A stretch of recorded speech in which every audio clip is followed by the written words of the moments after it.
கிட்ட வேண்டிக்கோக்கா. பாய்.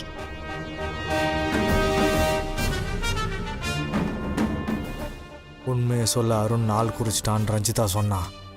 சென்டிமெண்ட்டில் அடிக்கணும்னு தான் அவன் இந்த நாளை செலக்ட் பண்ணியிருக்கான்னு நினைக்கிறேன்.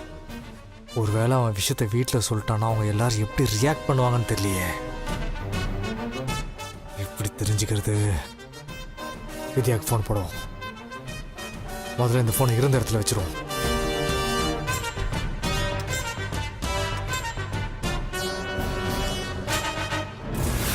ஆமாம்மா, அங்கே தான் இருக்கு பாருங்க. அங்கே கூட ஒரு மரம் கூட இருக்கு பாருங்க, அந்த வீடு தான். ஆமாம்மா, அங்கே குழி கூட தோண்டி வச்சிருக்காங்க, அங்கே தான். நீங்கள் வாங்க, நம்ம போயிடலாம். நான் லைன்லேயே தான் இருக்கேன், நீங்கள் வாங்க. மாப்ள மாப்ள மாப்ள அந்த பக்கம் போலாம்னா இப்படி குழியை தோண்டி போட்டிருக்கான். அண்ணனே, நான் இங்கே தான் இருக்கேன், நீங்கள் அங்கேயே இருக்க, நான் வரேன். மாப்ள டேய் மாப்ள மாப்ள டேய் மாப்ள டேய் மாப்ள டேய் மாப்ள பாத்து போயா, ஆள பாரு. மாப்ள அண்ணா, நான் முன்னாடி போறேன், நீங்க அப்படியே ஃபாலோ பண்ணிட்டு வாங்க. சரிண்ணே, நான் வரேன். அண்ணே, அவர் பின்னாடியே போங்கண்ணே.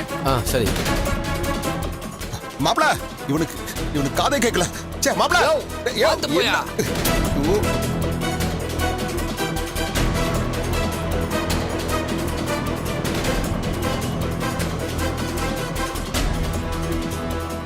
மாப்ள மாப்ள ஆட்டோ ஆட்டோ